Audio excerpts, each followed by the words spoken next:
Hello guys, welcome to my YouTube channel once again guys. तो बिना देर किए हुए हम लोग स्टार्ट करने जा रहे हैं सेट 25, जो कि पार्ट है आपका डाइजेस्टिव सिस्टम का। और डाइजेस्टिव सिस्टम में मैंने कई सारे ऑब्जेक्टिव देख लिए हैं। और ये जो है ऑब्जेक्टिव, ये है छोटी आंत यानी कि स्मॉल इंटेस्टाइन और इंटेस्टाइनल जूस और विल्ली से रिलेटेड, बहुत ही महत्वपूर्ण है, सभी एग्जाम से रिलेटेड है। बायोलॉजी चल रहा है फुल डिटेल, फुल स्विंग के साथ। तो बिना देर किए हुए हम लोग आगे बढ़ते हैं। छोटी आंत का पहला भाग कौन सा है? तो ड्यूडेनम है। ध्यान रखिए, छोटी आंत का पहला भाग कौन सा है? तो ड्यूडेनम है। एक मिनट, कोई पेन का अच्छा कलर लेने का कोशिश करता हूँ यहाँ। Highlighter, laser point pen, highlighter ही ले लेता हूँ, ठीक है।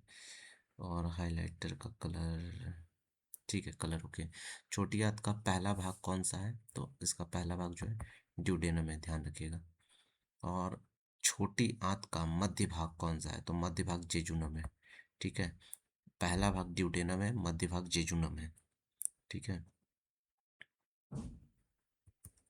छोटी आंत का अंतिम भाग क्या है? इलियम है। तो छोटी आंत का तीन भाग हो गया है, जेजुनम, इलियम और एक क्या है? जेजुनम, इलियम और ड्यूडेनम। ड्यूडेनम पहला, जेजुनम दूसरा, इलियम तीसरा। ड्यूडेनम, जेजुनम, इलियम, याद रख लीजिए। छोटी आंत का पहला भाग ड्यूडेनम, दूसरा भाग जेजुनम, तीसरा भाग इलियम है, ठीक है। अब क्वेश्चन है, छोटी आंत की लंबाई सामान्यतः लगभग कितनी होती है? तो सामान्यतः लगभग 5 से 7 मीटर होता है। कहीं 6 मीटर लिख देगा, कहीं 5 से 6 लिख देगा। तो आप ध्यान रखिए, 5 से ऊपर, 7 से नीचे होता है, ठीक है। छोटी आंत को छोटी इसलिए कहा जाता है क्योंकि उससे डायमीटर में कम होता है, जबकि लंबाई में सबसे बड़ा होता है। छोटी आंत में पाए जाने वाले सूक्ष्म उंगली नुमा उभारों का मुख्य उद्देश्य क्या है? अवशोषण का क्षेत्र बढ़ाना, ठीक है। इससे क्या होता है? अवशोषण का क्षेत्र बढ़ता है। विल्ली के अंदर कौन सी रक्त वाहिका पोषक पदार्थों के अवशोषण से संबंधित होती है? तो कैपिलरी नेटवर्क, कैपिलरी नेटवर्क जो है संबंधित होती है। विल्ली के अंदर कौन सी रक्त वाहिका पोषक पदार्थों के अवशोषण से संबंधित होती है? तो कैपिलरी नेटवर्क होती है। विल्ली में पाई जाने वाली लिम्फेटिक वेसल को क्या कहा जाता है? तो लैक्टियल कहा जाता है, ठीक है, लैक्टियल कहा जाता है। वसा के पाचन के उत्पाद मुख्यतः किसके माध्यम से अवशोषित होकर लिम्फ में जाते हैं? लैक्टियल से, ठीक है, लैक्टियल से। छोटी आंत में पाचन के अंतिम चरणों में कौन से एंजाइम्स महत्वपूर्ण होते हैं? Brush border enzymes. बहुत इंपॉर्टेंट क्वेश्चन है, देखिए। नॉर्मल आप लोग ये क्वेश्चन देखे नहीं होंगे, मैं उस लेवल का करा रहा हूँ जो कोई भी एग्जाम में छूटेगा नहीं, ठीक है। तो ध्यान रखिए, छोटी आंत में पाचन के अंतिम चरणों में कौन से एंजाइम महत्वपूर्ण होते हैं? तो ब्रश बॉर्डर एंजाइम।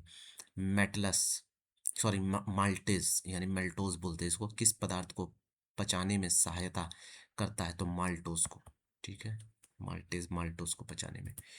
लैक्टेज किस डिसैकेराइड के पाचक के लिए आवश्यक है? तो लैक्टोज का, लैक्टेज, लैक्टोज, ध्यान रखिएगा इसे। सुक्रोज किसका पाचन? तो सुक्रेज, सुक्रोज, ध्यान रखिएगा।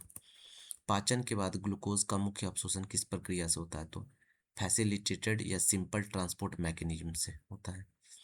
छोटी आंत में अमीनो अम्ल का अवशोषण मुख्यतः कहाँ होता है? रक्त में। छोटी आंत में अमीनो अम्ल का अवशोषण रक्त में होता है। पचे हुए पोषक पदार्थों को छोटी आंत से यकृत तक ले जाने वाली प्रमुख शिरा कौन सी है? तो यह हैप्टिक पोर्टल वेन, ठीक है।